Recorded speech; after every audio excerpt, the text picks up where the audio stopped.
নমস্কার বন্ধুরা, আমার চ্যানেলে স্বাগত। আজকে আমি নিয়ে এসেছি কেনা সর্ষে দিয়ে তৈরি করব ভোলা মাছ।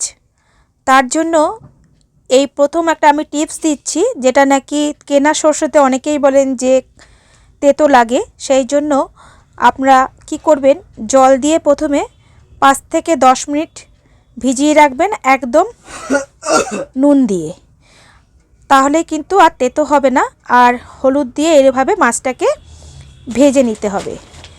ভাজা হয়ে গেলেই আমি আস্তে আস্তে করে একদম গরম তেলের মধ্যে হলুদটা দিয়ে দিতে হবে, এবং খুব বেশি সময় রাখলে চলবে না, তাহলে কিন্তু কালো হয়ে যাবে। আমি সঙ্গে সঙ্গে কিন্তু মাছগুলোকে পরপর দিয়ে দিয়েছি। এরপরে আমি মাছগুলোকে, এই ভোলা মাছগুলো কিন্তু খুব ভোলা ভেটকি যেটা হয় সেই মাছই। ভোলা মাছও কিন্তু অনেক রকমের হয়, লাল রঙের হয়। আমি কিন্তু সাদা একদম যে ভেটকি মাছের যে ছোটোটা হয় সেটাই কিন্তু আমি নিয়ে এসেছিলাম বাজার থেকে, আর সেটাই আপনাদের করে দেখাচ্ছি। সামান্য কালো জিরে আর কাঁচা লঙ্কা ফোড়ন দিয়ে দেব, আর যে সর্ষেটা দিয়েছিলাম সেই সর্ষেটা দিয়ে দিচ্ছি। প্রায় 15 মিনিট ধরে আমি রেখে দেব ভিজিয়ে। আর সামান্য জল দিয়ে দিলাম, একটু জিরে গুঁড়ো, হলুদ গুঁড়ো, আর অল্পই নুন দেব, কেন কি আমার আগেই কিন্তু সর্ষের মধ্যে নুনটা দেওয়া ছিল। এইভাবে ভিজিয়ে রাখলে কিন্তু সর্ষেটা তেতো হয় না, খেতেও সুন্দর হয়। এইভাবে একবার অবশ্যই ট্রাই করে দেখতে পারেন। এটা একটা ছোট্ট টিপস আপনাদের বলে দিলাম।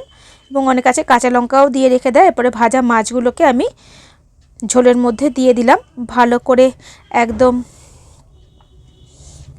নেড়ে চেড়ে দেব। আর তারপরে আমি একটু শুকিয়ে আসলেই আমি দিয়ে দেব ধনেপাতা। ধনেপাতা শীতের সময় এই ভোলা মাছ দিয়ে কিন্তু অসাধারণ লাগে। যারা দেখছেন এবং ফলো করছেন অসংখ্য ধন্যবাদ। যারা এখনও করেননি, অনুরোধ রইল বেলটা বাজিয়ে দেবেন এবং সাবস্ক্রাইব করে দেবেন, তাহলে আমার যে রেসিপিগুলো আপনারা সঙ্গে সঙ্গে পেয়ে যাবেন। আর সামান্য আমি একটু কাঁচা তেলও এর মধ্যে ছড়িয়ে দেব, দিয়ে আমি ঢাকা দিয়ে রাখবো, তাহলে কিন্তু আরও সুন্দর হয় খেতে। আমি একদম কম আঁচেতে করে দিয়ে দেব ঢাকনা দিয়ে। তারপরে আস্তে করে 5 মিনিট রেখে বন্ধ করে দিয়েছি গ্যাসটাকে। তারপরে কিন্তু ঢাকনাটা সরিয়ে আমি এইভাবে সার্ভ করে দেব। অবশ্যই জানাবেন কেমন লাগলো রেসিপিগুলো, এবং ভালো লাগলে একটু শেয়ার করবেন বন্ধুদের সাথে, ফ্যামিলি ফ্রেন্ডের সাথে। আর এইভাবে দেখুন গা মাখা মতন একদম ঝোলটা আমি করেছি। খুব একটা সর্ষের ঝোল বেশি একটা জলা জলা রাখলে ভালো হয় না, একটুখানি ঘন থাকলে কিন্তু খেতে খুবই ভালো হয়। এইভাবে অবশ্যই একবার বাড়িতে ট্রাই করে দেখবেন। এইভাবে আমি ঝোলটাকে দিয়ে একদম দিয়ে দিচ্ছি।